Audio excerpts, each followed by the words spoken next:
만나 새로운 가족을 이루어가는 거, 그것의 시작이 바로 결혼이죠. 세상엔 너무도 많은 가족이 있기에 저 또한 당연히 정해진 수순처럼 좋은 사람을 만나 결혼을 하게 될 줄 알았어요.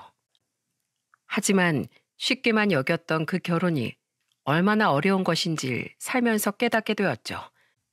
그 어려운 깨달음이 있기까지의 이야기를 지금부터 이야기해 보려고 합니다.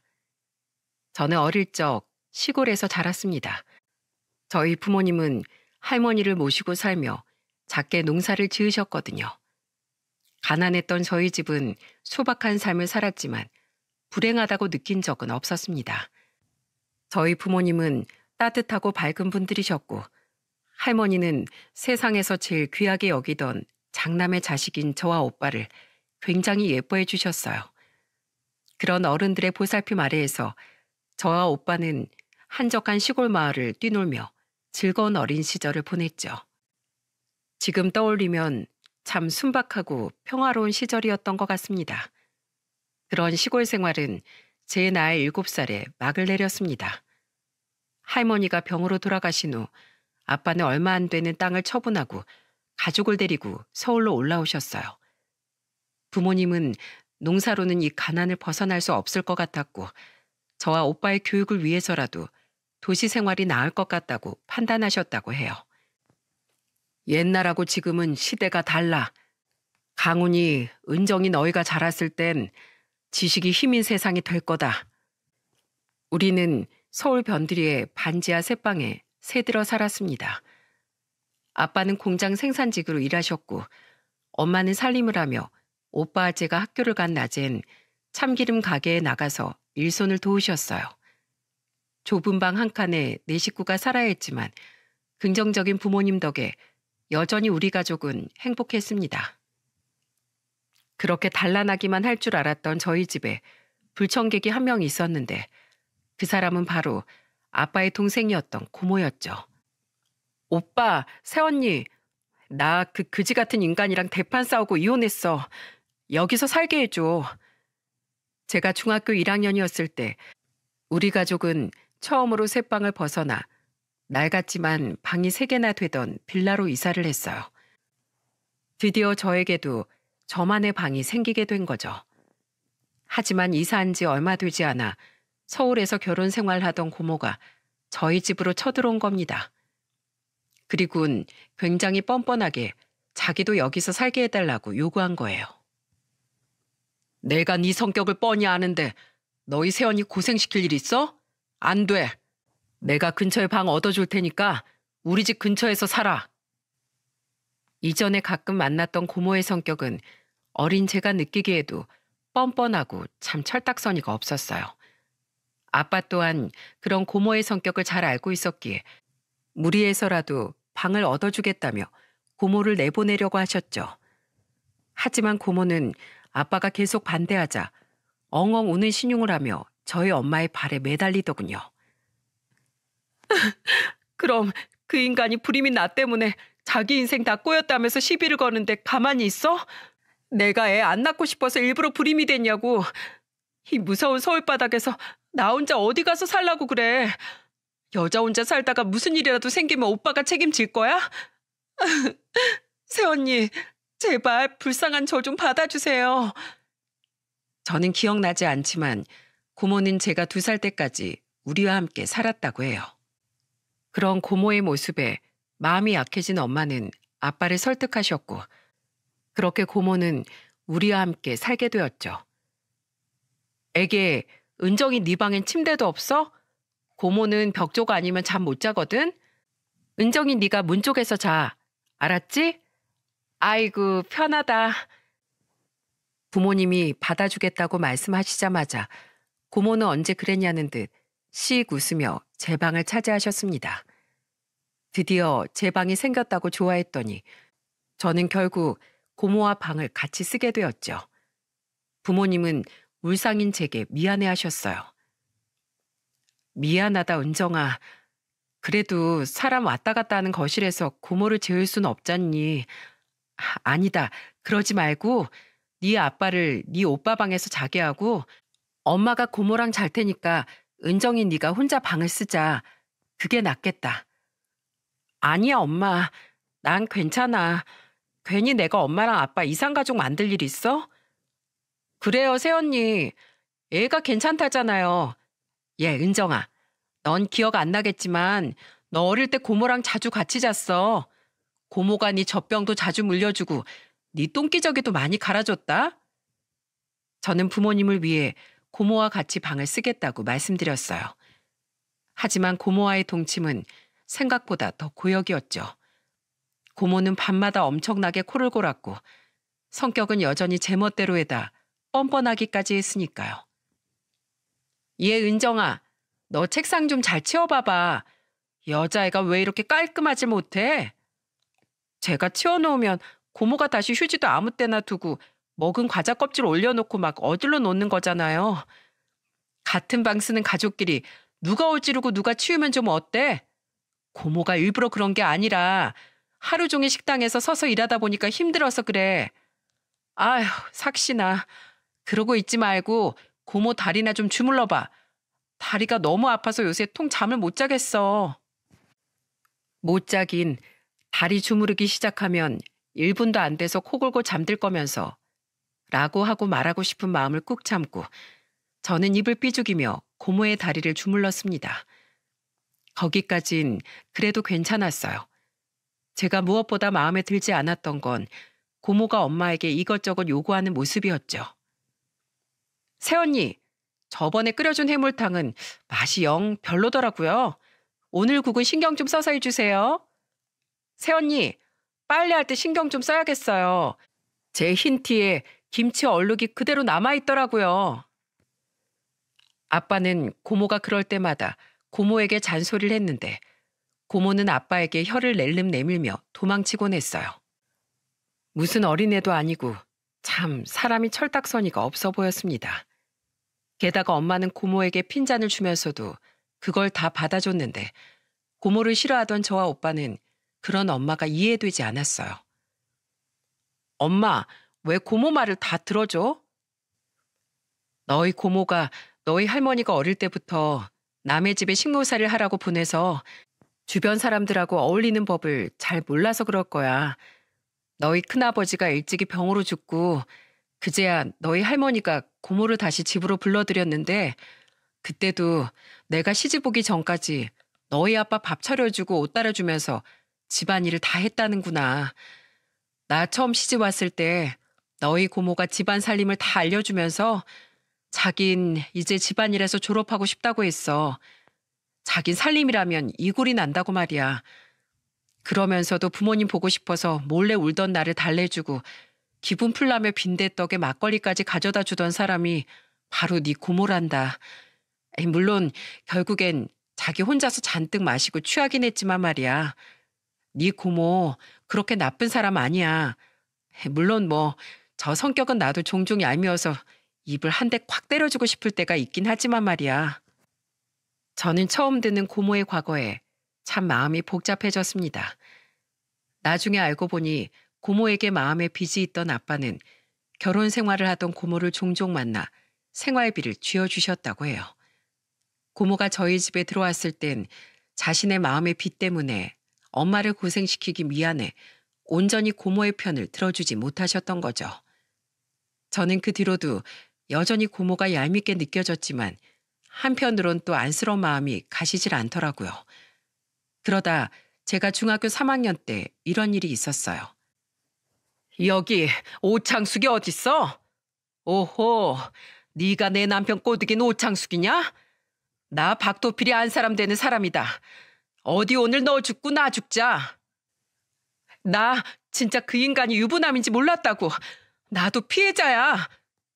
어느 날 저녁 아빠가 집에 없던 시간에 웬 아줌마 한 명이 다짜고짜 저희 집에 쳐들어오더니 고모의 머리채를 잡더라고요. 그 아줌마에게서 고모를 지켜준 사람이 바로 엄마였죠.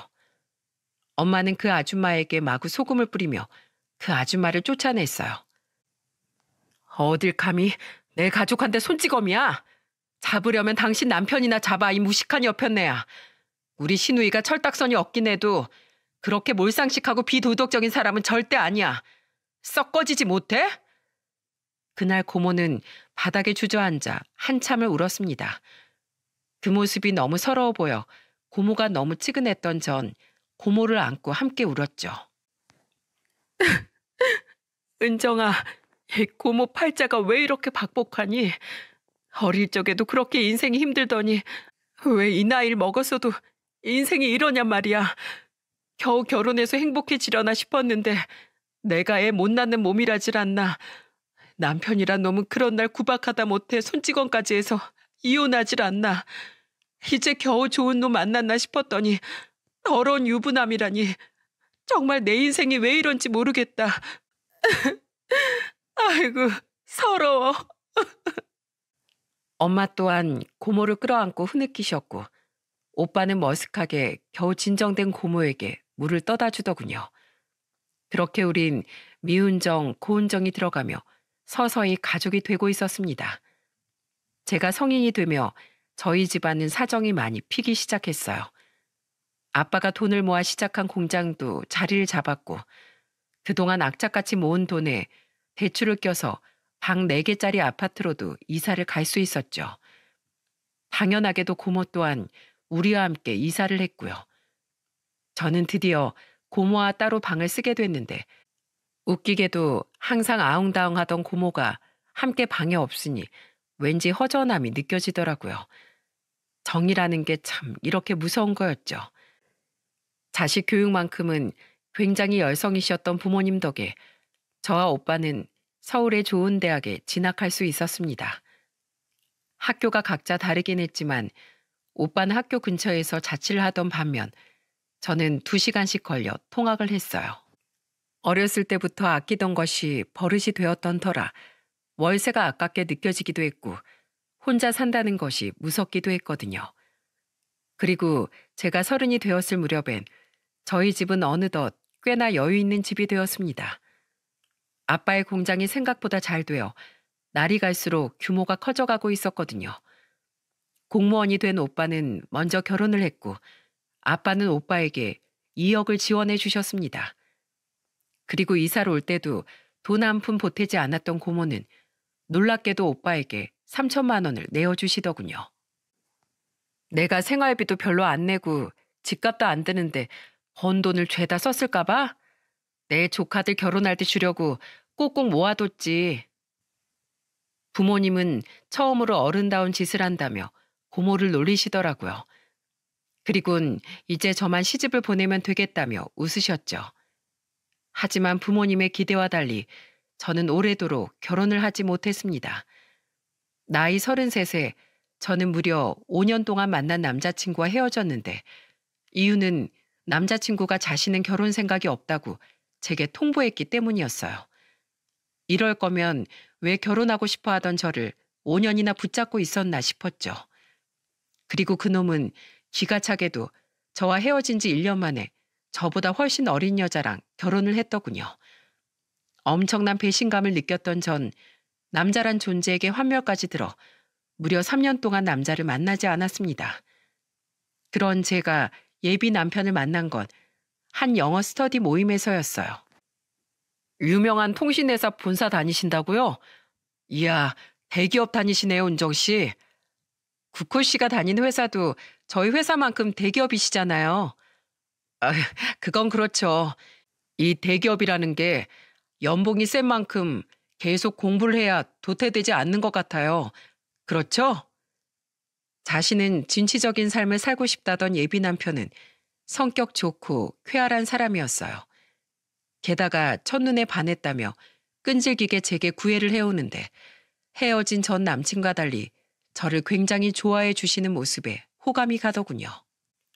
게다가 이상한 모임도 아니고 공부를 하다 만난 사람이니 사람이 착실해 보여 더더욱 예비 남편이 마음에 들었죠. 그렇게 우린 연애를 시작했고 저는 2년이라는 충분한 시간 동안 예비 남편을 지켜본 뒤 예비 남편의 청혼으로 결혼을 결심하게 되었습니다. 결혼 이야기가 오고 가며 현실적인 이야기를 나눌 때 예비 남편은 제게 조심스럽게 모은 돈이 얼마 없다는 이야기를 했어요. 전에도 이야기했다시피 지금 아버지는 사업이 망한 이후로 쭉 집에 계셔.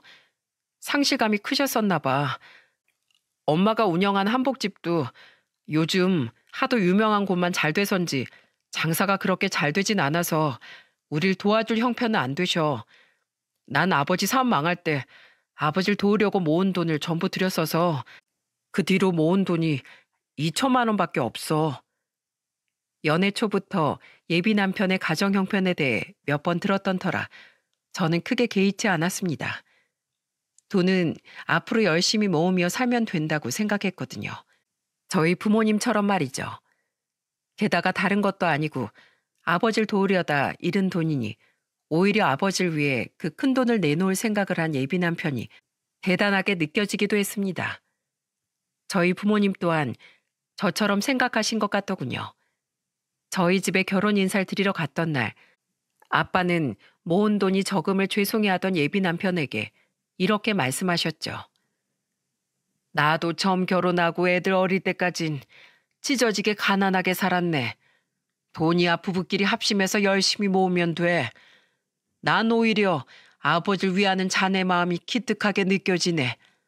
우리 아들 결혼할 때처럼 내가 2억은 지원해 줄 테니 나머진 둘이 모은 돈을 보태고 대출을 얻든지 해서 집부터 구해보게.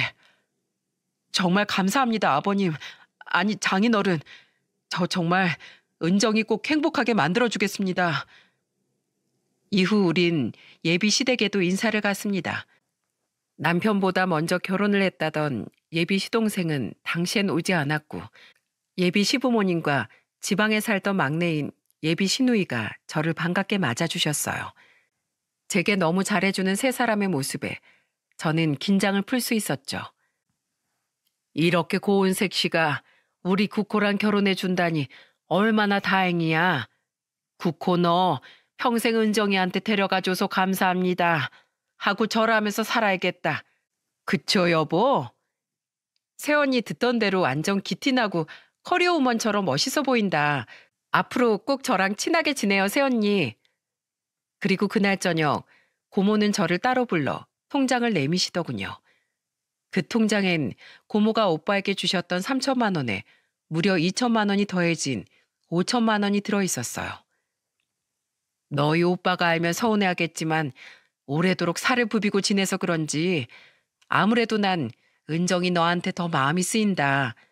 은정아, 20살 될 때까지 내 코골이, 내 심보 다 받아주고 살아줘서 고마워. 부디 넌 이 고모처럼 되지 말고 모쪼록 잘 살아. 그동안 고모와 아웅다웅하며 살던 추억들이 떠올라 다음날 저는 예비 남편에게 눈가를 붉히며 이 이야기를 전해주었어요. 그런데 대뜸 예비 남편이 이러더라고요. 혹시 그 돈으로 우리 부모님한테 예단비 드리고 차 한 대만 뽑아드리면 안 될까? 예비 시부모님의 형편이 좋지 않은 거야 알고 있지만 이건 좀 아니라고 생각했습니다. 집도 혼수도 거의 다 저희 아빠가 주신 돈과 제가 모은 돈으로 해결하고 있는데 거기다가 예단비도 보내고 차까지 사드리고 싶다뇨. 그것도 고모가 주신 돈으로 말입니다. 제 표정이 삽시간에 굳어지자 예비 남편은 쩔쩔매며 제게 곧바로 사과를 하더군요. 미안해. 내가 생각해도 너무 염치 없는 부탁이었다. 그치? 난 그냥 요즘 엄마가 친구들한테 예단빈 얼마 받았냐는 질문을 받고 풀주고 하는 모습을 봐서 속상한 마음에 불쑥 욕심이 났나 봐. 엄마가 요새 다리 아파해서 평생 자식 키우느라 고생만 한 엄마한테 결혼 전에 뭐라도 해드리고 싶은 마음에 차 생각이 났던 건데 내가 진짜 양심도 생각도 없었다. 정말 미안해. 못 들은 걸로 해줘. 예비 남편 말대로 욕심이 가득 묻은 발언이었다고 생각했지만 저는 그냥 넘어가기로 했습니다. 아직 부리지 않고 곧장 사과하는 모습이 반성이 빨라서 좋다고 생각했고 어찌됐든 부모를 생각하는 마음의 한 실순이 한 번쯤은 넘어가 줘도 된다고 생각했거든요. 이후 우린 화기애애한 분위기 속에서 상견례를 마쳤습니다. 그때 예비 시동생의 얼굴도 처음 봤는데 예비 시동생은 제게 무뚝뚝하게 인사한 뒤론 상견례 내내 말도 없이 밥만 먹더군요. 예비 시동생이 원래 숫기가 없다는 남편의 말에 저는 그러려니 하고 넘어갔죠. 그 뒤에 결혼 준비는 순조로웠습니다. 아빠의 도움에 제가 모은 돈을 합해 대출을 껴서 작은 준신축 아파트도 구했고 결혼식을 2주 남긴 시점에 우리에게 남은 건 양가 어머니와 고모의 한복을 맞추는 일뿐이었죠. 저는 엄마와 고모를 모시고 예비 시모의 한복집으로 향했습니다. 손님이 한 명도 없던 한복집엔 예비 시모와 2명의 직원뿐이더군요. 어서 오세요, 사부인, 고모님. 오시느라 고생 많으셨어요. 그렇게 세 분이 신체 치수를 재고 한복 디자인을 고르는 사이 저는 차에 지갑을 두고 온 사실이 생각났습니다. 아무리 예비 시모의 가게라지만 계산은 정확히 해야 한다고 생각해 세 분의 한복값은 전부 저와 예비 남편이 지불하기로 했었거든요. 사실상 대부분의 결혼 비용이 전부 제 돈이었으니 제가 지불하기로 한 거나 마찬가지였죠. 천천히 하고 계세요. 저 차에 지갑 좀 가지러 갔다 올게요. 그렇게 차에서 지갑을 챙기고 나오는데 배가 살살 아파오더군요. 아무래도 빈속에 먹은 우유 때문에 탈이 난 것 같았어요. 저는 아까 봐둔 한복집이 있던 상가 1층 화장실로 향했습니다. 아무래도 한복집 내부에 있는 화장실에서 큰 볼일을 보긴 부끄러웠거든요. 그리고 그곳에서 저는 상상도 못할 엄청난 비밀을 들어버리고 말았죠. 우선 화장실 제일 끝칸에 들어와 앉긴 했는데 이상하게 배만 살살 아플 뿐 영 소식이 없더라고요. 그래도 조금만 앉아 있어 보자 싶어 5분이 넘게 화장실에 앉아 있는데 밖에서 누군가가 들어오는 소리가 들렸습니다. 아우, 진짜 지켜보기 소름 끼쳐서 혼났네요. 여기에라도 도망와 있어야지. 내 말이 그 가식, 아우, 차마 눈 뜨고 못 보겠더라니까. 말소리를 들어보니 여자 2명이 함께 들어온 것 같았어요. 그리고 다음 2사람의 대화를 들어보니 2사람은 다름 아닌 예비 시모 한복집의 직원들이더라고요. 제일 비싼 것들로만 골라서 보여주는 거 봐요. 다른 사람도 아니고 자기 며느리가 돈 내고 사는 사돈들 한복인데 며느리한테 그 흔한 쌍가락지 하나 안 해줬다면서 사람이 참 염치도 없지. 안 그래요? 그러니까 아까 잔뜩 신나서 한 말을 내가 들었는데 어차피 자기 예비 며느리가 자기한테 깎아달란 말도 못할 테니 실컷 바가지 씌울 거라고 신나 있더라고. 사람이 어쩜 그렇게 못났을까? 누가 들어도 2사람은 제 예비 시모 이야기를 하고 있더군요. 저에게 바가지를 씌울 생각에 예비 시모가 신나 있다니 사람 좋게만 봤던 예비 시모가 다르게 느껴지더라고요. 장사가 잘 안 된다더니 이렇게 해서라도 매출을 올리고 싶으셨을까 하고 생각하는데 이어진 2사람의 대화는 그 내용과는 비교도 되지 않을 만큼 충격적이었습니다. 그건 그렇고 저 여자는 대체 몇 번째예요? 저 여잔 사장님 아들이 몇 번이나 파혼했다는 걸 전혀 모른다던데. 아유, 불쌍해라. 6번째. 내가 여기서 벌써 10년이나 일해서 다 알지.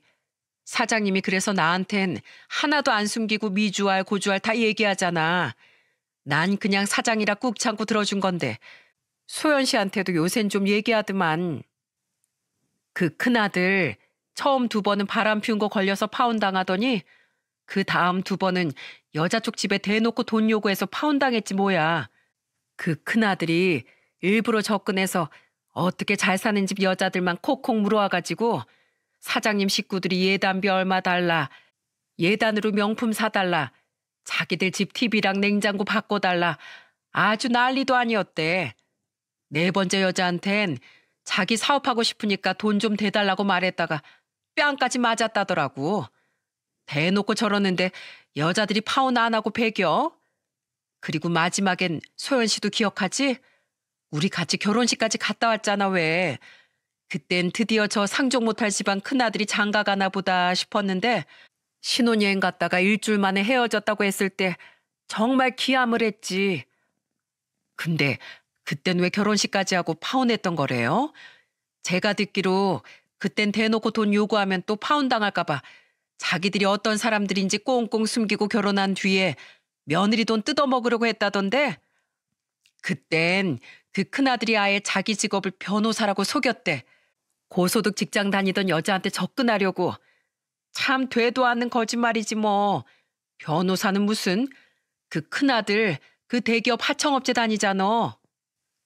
그런 거짓말이 결혼까지 하고 안뽀록 나고 배겨? 그때 그 집에서 고소한다는 거 싹싹 빌어서 몸만 달랑 쫓겨나고 끝났잖아. 그래서 그때 결혼 준비했던 돈 싹 다 날려먹었을걸. 지 아빠 사업 돕기는 무슨. 그 뒤로 돈도 없어서 부모 집에 계속 얹혀 살고 있으면서. 그 뒤로 나이도 있으니 결혼해서 여자 돈 뜯어먹고 살겠다는 욕심에 미련을 버린 줄 알았더니 웬걸 또 불쌍한 여자 호구 잡아서 결국 결혼에 성공하게 생겼네. 여전히 직업 좋은 여자 잡겠다고 무슨 스터디까지 들어가면서 이번엔 직업도 아주 현실적으로 속였더라고. 그 큰아들이 다니는 하청업체 건물에 있는 대기업 있잖아. 거길 다닌다고 했대. 자기 남편 될 사람도 시댁 인간들도 전부 돈밖에 모르는 돈벌레들에 집에 들어올 며느린 호구 취급밖에 안 하고 있는 걸 꿈에도 모를 거야 아마 그 여자는. 그지 둘째 아들도 있지 않아요? 그럼 그 둘째 며느리도 호구처럼 살고 있는 거예요? 아유 아니야. 그 집에서 유일하게 정상적인 사람이 그 집 둘째 아들이야. 자기 부모 싫다면서 거의 인연 끊듯이 살았는데 이번 큰아들 상견례도 안 온다는 거 겨우겨우 사정해서 밥만 먹고 갔대. 예비 사돈들이 괜히 의심할까 봐. 아마 그 둘째 아들은 저 여자가 파혼 사실 모른다는 건 몰랐을걸. 알면 당장에 가서 얘기해줬겠지. 너무도 엄청난 진실에 입이 다물어지지 않더군요. 그러니까 저건 예비 남편이 실은 제 직장과 저희 집 돈을 보고 제게 의도적으로 접근했다는 말이잖아요. 너무 놀라서 손이 덜덜 떨리더라고요. 볼을 꼬집어 보니 꿈도 아닌 것 같고 누가 작정하고 저를 속이려 했다기엔 그 누구도 제가 화장실을 왔다는 사실을 알지 못했으니 그럴 리가 없었죠. 그럴 이유도 없었고요. 이번에 그 큰아들이 그 집 고모가 예비 며느리한테 준 돈으로 예단비랑 차까지 받아내려고 했었나 봐. 근데 예비 며느리가 싫은 눈치를 보이니까 잽싸게 태세 전환을 했대요. 본색을 드러냈다가 또 파혼당할까 봐. 사장님이 그 이야기를 하면서 지금은 싫대봤자 우선 결혼해서 임신부터 시키면 자기들이 돈 좀 뜯어내도 별 수 있겠냐고.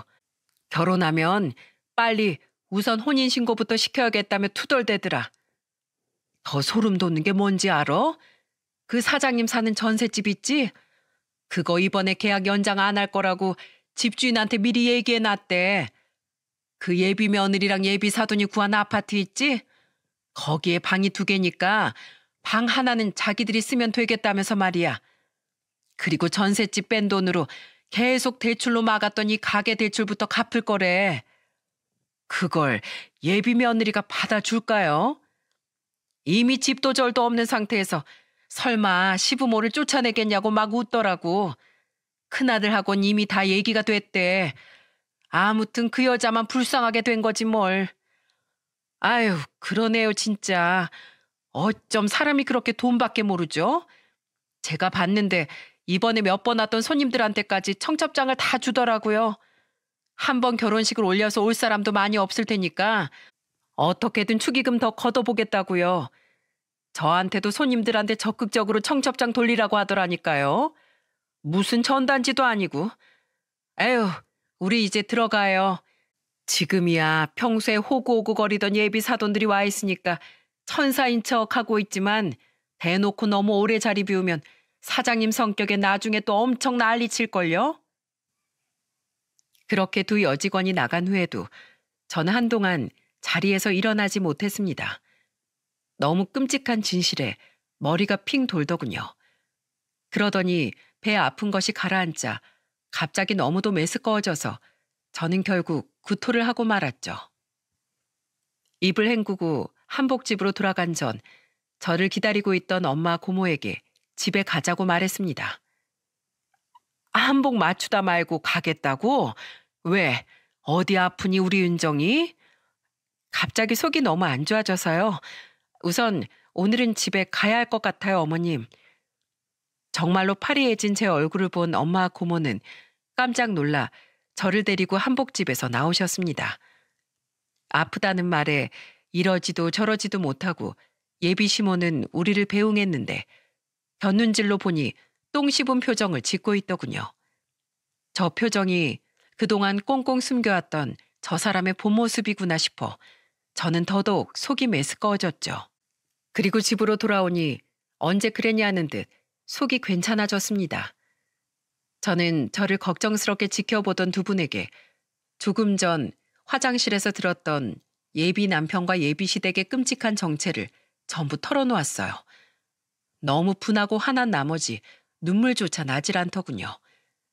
그리고 엄마와 고모는 잔뜩 화가 난 표정이었는데 특히 고모는 거의 불이라도 뿜을 것 같더라고요.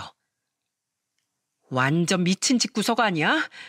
이것들이 누굴 등신 천치로 하나? 은정이 넌 괜찮니? 그런 인간들 때문에 상처받지 말거라. 잡것들. 어떻게 자기들 잘 먹고 잘 살겠다고 남의 딸 인생을 망치려고 해? 나 괜찮아, 엄마. 그냥 너무 분해. 나 왜 이렇게 바보지? 전에 그놈도 그렇고 이번에도 그렇고 왜 이렇게 나 남자 보는 눈이 없는 거야? 아이고, 울지 마라, 은정아. 이 딱한 거, 이 나쁜 것들. 감히 내 딸을 울려? 새언니, 감히 우리 은정에 올린 그 인간들 가만두지 맙시다. 우리가 복수해주러 가요. 엄마 고모는 끝내 눈물을 쏟은 저를 끌어안고는 분개하셨습니다. 두 분은 얼마 뒤 제 몸 상태를 물으려 전화한 예비 시모에게 다음 날 다시 방문하겠다고 말하시더군요. 그리곤 제게 예비 남편에게 우선 아무 말 말고 다음 날 예비 시모의 한복집으로 부르라고 말씀하셨죠. 다음 날 우린 약속된 시간에 예비 시모의 한복집으로 향했어요. 전날 퇴근 후 이야기를 듣고 잔뜩 화가 난 아빠도 함께 말이죠. 그렇게 한복집으로 들어가니 아무것도 모르는 예비 시모와 예비 남편이 우리를 반갑게 맞이하더군요. 쉬는 날인지 어제의 두 직원은 보이지 않았어요. 그리고 고모는 그들에게 달려가 제일 먼저 선전포고를 하시더라고요. 아, 고모님. 고모는 냅다 달려가자마자 예비 남편, 아니 그놈의 코를 박치기로 박아버리셨습니다. 너무 거칠고 갑작스런 상황에 저조차도 깜짝 놀라고 말았죠. 놀란 예비 시모가 그런 고모에게 달라붙어 고모를 말리려고 했지만 고모는 엄청난 힘으로 그놈의 머리털을 쥐어뜯기 시작하시더군요. 이 개자식이? 야, 너 감히 이 오창숙의 조카 눈에 눈물을 내? 너 오늘 어디 한번 대머리로 여기서 나가봐라. 고모님, 대체 왜 이러세요? 은정아, 내가 뭐 잘못했어? 아! 왜 이러냐고? 하늘로 손바닥을 가려라 이놈아. 뭐? 파혼을 5번을 해? 너 결혼식장까지 갔다가 변호사라고 뻥친 거 걸려서 반품당했다며? 근데도 아직 정신 못 차리고 가족이 다 같이 우리 은정이한테 빈대 붙으려고 직업까지 속여서 애한테 접근해? 우리 오빠랑 은정이가 모은 돈으로 산 그 집에 누구 마음대로 들어와 살려고 하는 거야? 내가 다른 건 몰라도 내 가족 건드리는 거 못 참는 사람이야. 그것도 내가 내 딸처럼 아낀 우리 은정일 이 나쁜 자식아. 그걸 어떻게... 아니 일단 좀 놓으시라고요. 이 미친 여자야. 내 아들 안 놔? 너야말로 내 시누이 안 놔? 바로 그때 저희 엄마 또한 그 싸움에 참전하셨어요. 엄마는 고모를 뜯어 말리다 못해 마구 꼬집기 시작한 예비 시모에게 옆에 쌓여있던 원단들을 마구 집어 던지셨죠. 그게 다 얼마짜린데 그걸 던져? 아! 아파! 이 집안 완전히 깡패들 아니야? 우리가 깡패면 너희들은 가족 사기 다니냐? 어? 내가 얼마나 애지중지 키운 내 딸인데 우리 딸을 지갑 취급해?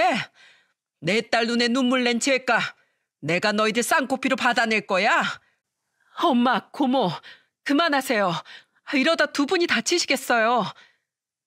솔직히 말로 예비 남편과 예비 시모에게 화를 내실 줄 알았지 이렇게 다짜고짜 몸싸움이 벌어질 거라곤 전혀 예상하지 못했기에 저는 다급히 고모와 엄마를 말리며 그 싸움판에 끼어들었습니다. 하지만 엄마, 특히 고모의 힘이 얼마나 센지 제 힘으론 어림도 없더라고요. 그리고 그 순간 겨우 고모의 손아귀에서 벗어난 그놈이 씩씩대며 고모에게 손을 올리려고 하더군요. 저는 다급히 고모를 보호하려 고모 앞을 가로막았는데 그런 저보다 더 빨랐던 사람이 있었습니다. 이게 감히? 바로 저희 아빠가 엄청나게 크고 두꺼운 손으로 그놈의 뺨을 후려쳐버린 거예요. 얼마나 세게 치셨는지 그놈은 곧바로 바닥에 고꾸라지고 말았죠. 놀란 예비 시모는 저희 엄마에게 마구 휘둘러대던 팔을 멈추고 자기 아들에게 달려가더군요. 구코야, 괜찮니? 이 미친 인간들아, 당신들 다 내가 경찰에 신고할 거야. 당신 아들 몇 대 맞은 건 그렇게 걱정되면서 평생 내 딸 가슴에 피멍 만들 일은 아무렇지도 않어? 아무것도 모르고 결혼식 할 생각에 행복해하던 내 딸 뒤에서 내 딸을 비웃으며 작당 모의를 하고 있었을 당신들 생각하면 지금도 내 머리에 피가 거꾸로 솟아. 신고? 하려면 해. 어차피 당신들도 내 아내, 내 동생한테 손댔잖아. 쌍방으로 가봤자 그깟 벌금 몇 푼 내면 그만이야. 내가 절대 당신들 가만 안 놔둘 거야. 알았어? 여보, 창숙이 너도 할 거 다 했으면 그만 가자. 이런 상종 못할 집구석 더 이상 같은 공간에서도 엮이지 말자고. 가긴 어딜 가? 이거 다 배상하고 가. 아빠가 엄마 고모를 챙겨 나가려는데 끝까지 예비 시모가 엄마에게 달려들더군요. 저는 달려가 예비 시모를 밀쳐버렸습니다.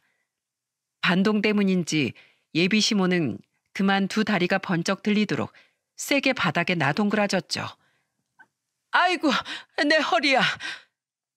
어딜 감히 우리 엄마한테 손을 댈 생각을 해요. 나 건드리는 것도 못 참지만 내 가족 건드리는 건 더더욱 못 참아요. 배상이요? 네, 해드릴게요. 근데요, 저도 결혼식에 들어간 비용 전부 손해배상 청구할 거예요. 어제 찾아보니까 약혼 해제도 계약 해제 일종이라서 과실 있는 상대한테 결혼 준비에 들어간 돈도 받아내고 정신적 위자료까지 청구할 수 있다고 하더라고요. 제가 억울해서 당신 아들한테 꼭 그 돈 다 받아내야겠어요. 그리고 야 김국호, 이 대형 빈대 같은 자식아, 넌 기생할 여자 없으면 죽니? 네 스스로 능력 키워서 성공할 생각을 해야지. 고작 한다는 노력이 여자 꼬시려고 영어 찔끔 배우고 직장 속이는 거야? 그럴 시간에 자격증이라도 하나씩 땄으면 연봉이 100만 원이라도 올랐겠다. 내가 고작 너 같은 인간이랑 결혼하겠다고 나섰다가 우리 부모님, 우리 고모 눈에 피눈물 나게 했다고 생각하니까 나도 눈물도 쏙 들어가.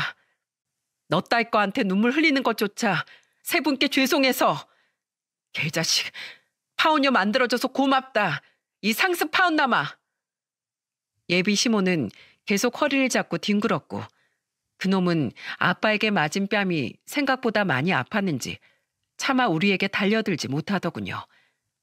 그날 집으로 돌아오자마자 저는 엄마와 고모를 살폈는데 다행히 엄마와 고모는 팔목과 어깨에 멍 하나씩만 들었을 뿐 다친 곳이 없으시더라고요.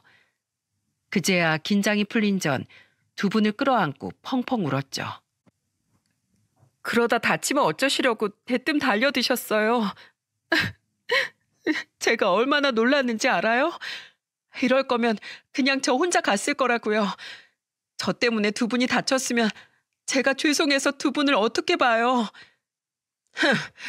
난 100번을 돌아가도 100번 다 그놈 머리털을 다 쥐어뜯었을 거다. 내가 정말 은정인 네가 나처럼 남자 잘못 만나서 마음고생할까 봐 얼마나 노심초사했는데 내가 속상해서 진짜 속에서 천불이 나. 마음 같아선 그놈 머리털이 아니라 평생 남자 구실 못하게 해주고 싶었다고. 나도 네 고모랑 같이 살다 보니 쌈딱이 된 건지 도저히 참을 수가 없더구나. 세상에 말로 안 되는 놈들도 있는 거야. 그 인간들한테 우리가 말로 화내봤자 반성하는 척도 안 했을 거다. 그 돈 받아내게 소송 걸고 2번 다신 그 집 쪽으로 눈길도 주지 말어. 에이, 퇴퇴. 이리 와, 우리 딸. 울지 마. 어느새 너무 닮아버린 엄마 고모는 펑펑 울던 저를 꼭 끌어안아 주셨습니다. 아빠는 옆에서 제 머리를 토닥이며 괜찮다고, 이까진 일 지나고 나면 아무것도 아니라고 연신 저를 달래주셨죠. 그날 소식을 듣고 달려온 오빠는 당장 그놈을 잡아 족치겠다며 난리더군요. 저는 그런 오빠에게 이렇게 말했습니다. 이미 선수 뺏겼어, 오빠. 어제 엄마랑 고모랑 아빠가 아주 곤죽을 내버리고 왔거든. 그러니까 새언니랑 우리 예쁜 조카랑 앉아서 밥이나 마저 먹어. 그리고 다음 날 놀랍게도 그놈이 저희 집에 찾아왔더군요. 인터폰으로 그놈을 먼저 본 엄마는 아예 문도 열어주지 않으셨는데 그놈은 끝내 열리지 않는 문 앞에서 큰 소리로 애원을 하더라고요. 장모님, 장인어른, 고모님, 제가 잘못했습니다. 은정아, 내가 잘못했어. 어젠 나도 사람인지라 갑자기 그렇게 맞아서 화가 났던 거지. 네가 다녀간 뒤로 나도 엄마도 그리고 우리 가족 모두 진심으로 반성하고 뉘우쳤어. 정말이야. 앞으로 돈 요구도 안 하고, 아니 아예 우리 부모님하고 보고 살자고도 안 할 테니까 우리 그냥 이대로 결혼식 진행하면 안 될까? 은정아, 나 저번 결혼식 때도 파혼하고 청첩장 다 돌린 이 와중에 또 파혼했다고 하면 진짜 개망신 당해. 게다가 집주인한테 다시 재계약하겠다고 하니까 들어오겠다던 자기 지인이 있다고 계약 연장할 생각이면 전세금을 2천만 원이나 올려달래. 집에 엄마 가게 때문에 대출도 많은데 당장 그 돈이 어딨어. 그 와중에 당신한테 돈까지 물어주면 우리 가족 진짜 큰일 나. 제발 한 번만 봐줘라. 어? 뭐라고 하나 들어보니 결국엔 이 결혼 못하면 자기 개망신 당하고 시댁도 길바닥에 나앉을 상황이니 이 지경이 되고도 결혼을 하자는 말이더군요. 너무도 어이가 없는 말에 저와 부모님 그리고 고모는 전부 헛웃음을 지었죠. 저는 현관문 앞에 서서 큰 소리로 말했습니다. 내가 머리가 어떻게 됐니? 이 상황에도 너랑 결혼을 하게. 우린 오늘 이미 주변에 싹 다 파혼 소식 알렸거든. 그리고 결혼식장도 드레스샵, 미용실 예약도 전부 취소했으니까 그 위약금 싹 다 청구해서 나한테 소짝 날릴 거야. 큰일 나든 말든 그건 너희 가족끼리 알아서 해결하시고 당장 꺼지세요. 네? 한 번만 더 시끄럽게 굴면 경찰 불러서 쫓아낸다. 경찰이라는 말에 겁을 먹었는지 그제야 현관 앞이 잠잠해지더군요. 그렇게 저는 똥밭에 구르기 일보 직전 기적적으로 제 인생을 구해낼 수 있었습니다. 이후 저는 변호사를 선임해 그놈에게 소송을 걸어 취소된 모든 것에 대한 위약금과 정신적 위자료까지 받아낼 수 있었어요. 그리고 소송 과정에서 그놈을 더 털어버릴 것이 없나 싶어 알아보니 한심하게도 그놈은 바람까지 피우고 있었더군요. 저는 그 여자에게 연락해 그놈의 실체를 폭로해 주었고 얼마 뒤 그 여자가 제게 전화를 걸어 고맙다고 인사를 하더라고요. 감사해요. 덕분에 똥차도 못 대는 손수레 같은 놈 빠르게 걸렀네요. 제가 그놈 냉커피로 찬물 샤워 좀 시켜줬어요. 그렇게 파혼한 지도 1년이 지났고 저와 그놈과의 악연은 끝이 난 줄 알았습니다. 그런데 얼마 전 그놈에게서 아주 황당한 전화가 걸려왔죠. 그것도 술에 잔뜩 취한 채로 모르는 번호로 말입니다. 잘 지냈어, 은정아? 나 하도 창피해서 전화번호까지 바꾸고 주위 사람들한테 잠적했다? 그리고 너한테 돈 주고 결국 2천만 원 못 구해서 우리 집 전보다 더 작은 빌라 전세로 이사 왔어. 그리고 우리 엄마 한복집 직원들 다 그만두고 그 직원들이 엄마 사기꾼이라고 동네방네 소문 다 내서 있던 손님까지 다 떨어져서 결국 망했다. 겨우 대출로 막고 있었는데 더 받을 대출금이 없었거든. 가게 처분한 돈도 대출금 다 갚고 나니까 얼마 많이 남지도 않더라. 은정아, 나 요새 나이가 들어선지 여자 만나기도 엄청 힘들어. 너도 나이가 거의 40이 다 됐는데 결혼 안 할 거야? 이 나이 먹고 남자 또 만나기도 힘들 텐데 우리 옛 추억 떠올려서 그냥 다시 만나지 않을래? 우리 그래도 참 좋았잖아. 어? 이 미친 인간이 뭐라는 겁니까? 진짜 기가 차서 소름이 다 돋더라고요. 기함을 한 저는 한마디를 남긴 채 얼른 전화를 끊고 그 번호를 차단해버렸죠. 내가 미쳤냐? 난 지금 어쩌다 네 꿈이라도 꾸는 날엔 부정 타서 집안에 소금 뿌리고 다니는 사람이야. 미치려면 딴 데 가서 미쳐라. 어? 꺼져. 그게 정말 그놈과의 마지막이었어요. 아무리 생각해도 제가 만난 놈이 이런 최악인 인간이었다는 사실이 너무 창피해 저는 가끔씩 이불을 뻥뻥 걷어차곤 합니다. 제 근황을 들려드리자면 저는 지금 그때 구했던 신혼집에 혼자 들어와 살고 있어요. 그냥 다시 팔아버릴까도 했지만 복비도 아깝고 이참에 독립하는 것도 좋겠다는 생각이 들더라고요. 이미 세간살이도 다 들어와 있겠다. 그놈하고 이 집에서 산 기억도 없으니 별로 찝찝할 것도 없겠다 싶어서 말이죠. 그렇게 어쩌다 보니 태어나서 처음으로 독립을 하게 됐는데 의외로 제일 그리웠던 건 고모의 코골이 소리였습니다. 하도 익숙해져 있다 보니 고모의 코골이 소리가 없는 밤은 제게 굉장히 고요하고 적막하더라고요. 그렇게 싫어하던 소리였는데 익숙함이라는 건 참 무서운 거라는 걸 여실히 깨달았네요. 처음엔 무척이나 저를 안타까워하셨던 고모는 요즘엔 제게 이렇게 말씀하곤 합니다.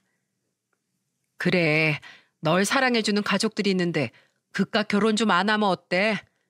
예쁘고 똑똑하고 직장도 좋은 너 같은 여잘 골드미스라고 한다며? 고모랑 신나게 놀러 다니면서 골드미스의 삶을 누려보자. 사랑하는 우리 조카. 최근 저희 고모는 전전하던 식당 일을 그만두셨고 남자친구도 남편도 없어 시간이 많아진 전 부모님과 고모를 모시고 주말마다 놀러 다니며 즐겁게 살고 있습니다. 그때 그 직원들의 이야기를 엿듣지 못했다면 지금 저는 어떻게 살고 있을까요? 아마 지금의 행복은 온데간데 없이 똥물에서 허우적대고 있었겠죠. 그러니 저는 행복한 현재에 감사하며 다른 곳에 신경 쓰지 않고 부모님과 고모가 조금이라도 건강하실 때 더 많은 추억을 쌓으며 살아가려고 합니다. 고모를 받아들이던 긴 과정과 제 파혼을 겪으며 저는 가족을 만들고 누군가 가족이 되어가는 일이 얼마나 어려운 일인지 깨달았습니다. 그 어려움을 느끼니 진정한 가족 한 사람 한 사람이 더욱 소중하게 느껴지더라고요. 그런 의미에서 새로운 가족을 만드는 결혼은 신중에 신중을 기해도 모자란 것 같습니다. 부디 저처럼 뒤늦게 아뜨거워 할 일 없이 많은 분들이 신중하게 배우자를 만나고 또 선택하셨으면 좋겠네요. 그런 의미에서 제 사연이 많은 분들에게 도움이 되었으면 해서 이렇게 사연을 보내게 되었습니다. 그럼 새로운 가족도 인연도 좋지만 오늘 하루만큼은 항상 곁에 머물러 있는 오랜 가족에게 감사해보는 시간이 되시길 바라며 이만 사연을 마치겠습니다. 감사합니다.